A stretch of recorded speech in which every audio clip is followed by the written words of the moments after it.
सन 1764 का वह दिन जब भारत की धरती पर एक ऐसा युद्ध लड़ा गया जिसने इतिहास की दिशा ही बदल दी। यह कोई साधारण युद्ध नहीं था, यह था बक्सर का युद्ध, जहां 3 शक्तिशाली भारतीय राजाओं ने अंग्रेजों से लोहा लिया था। लेकिन यह कहानी केवल युद्ध की नहीं बल्कि षड्यंत्र, साहस और विश्वासघात की भी है।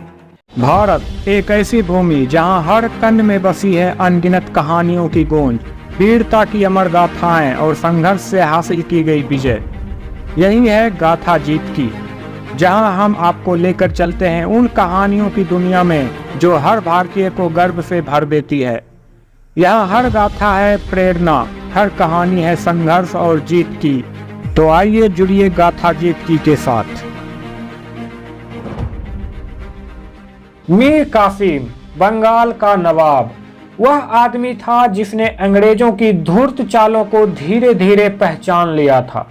प्लासी के युद्ध में सिराज उद दौला की हार के बाद अंग्रेजों ने मीर कासिम को गद्दी पर बैठाया, लेकिन जल्द ही उन्होंने उसकी शक्ति को भी सीमित करना शुरू कर दिया। कासिम को यह सब बर्दाश्त नहीं था। उसकी आंखें में आग थी और दिलों में बगावत। उसने ठान लिया था कि अब वह अंग्रेजों से दो हाथ करेगा। दूसरी तरफ थे शाह आलम द्वितीय, मुगल साम्राज्य के सम्राट। उनका साम्राज्य एक खोखली सी इमारत की तरह बन चुका था, जिसकी नींव अंग्रेजों ने हिलाकर रख दी थी। शाह आलम द्वितीय के पास शक्ति नहीं बची थी, लेकिन दिल में अब भी एक उम्मीद थी, आखिरी कोशिश करने की उम्मीद। जब मीर कासिम ने उन्हें अपने साथ चलने का प्रस्ताव दिया तो उन्होंने मान लिया। उनके साथ नवाब शुजा उद दौला भी आ गए, जो अवध के शासक थे। अब तीनों एक साथ थे और अंग्रेजों के खिलाफ तीनों थे। उधर अंग्रेजों की तरफ से मैदान में उतरे थे मेजर हेक्टर मुनरो। मुनरो बहुत ही चालाक था। अंग्रेजों की सेना में मुनरो की गहरी पकड़ थी। वह जानता था कि इस युद्ध में केवल ताकत से नहीं बल्कि दिमाग से जीत हासिल करनी होगी। उसने अपने सैनिकों को तैयार किया और रणनीति बनाना शुरू कर दिया। अक्टूबर की उस धुंधली सुबह बक्सर के मैदान में दोनों सेनाएं आमने सामने थी। तोपें गरज उठी, तीर चलने लगे और तलवार टकराने की आवाज चारों तरफ गूंजने लगी। मीर कासिम की सेना पहली बार में बेहद हिम्मत से लड़ी। उनके घुड़सवारों ने अंग्रेजों की पंक्तियों में सेंध लगाने की कोशिश की, लेकिन मेजर मुनरो पहले से ही हर कदम के लिए तैयार था।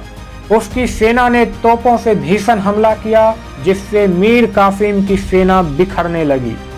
शुजा उद दौला ने अपने घुड़सवारों को पूरी ताकत से अंग्रेजों पर छोड़ा, लेकिन अंग्रेजों की संगठित सेना ने उनके हर हमले को विफल कर दिया।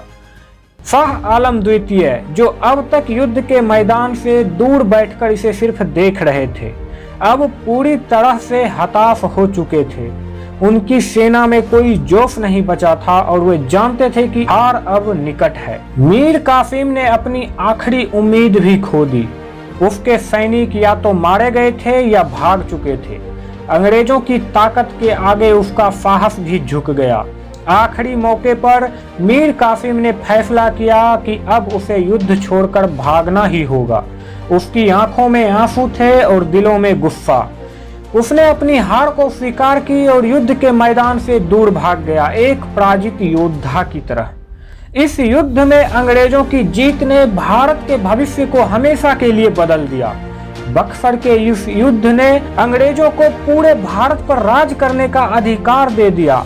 शाह आलम द्वितीय को अंग्रेजों के साथ संधि करनी पड़ी और मीर कासिम इतिहास के पन्ने में एक भुला दिया गया नाम बन गया।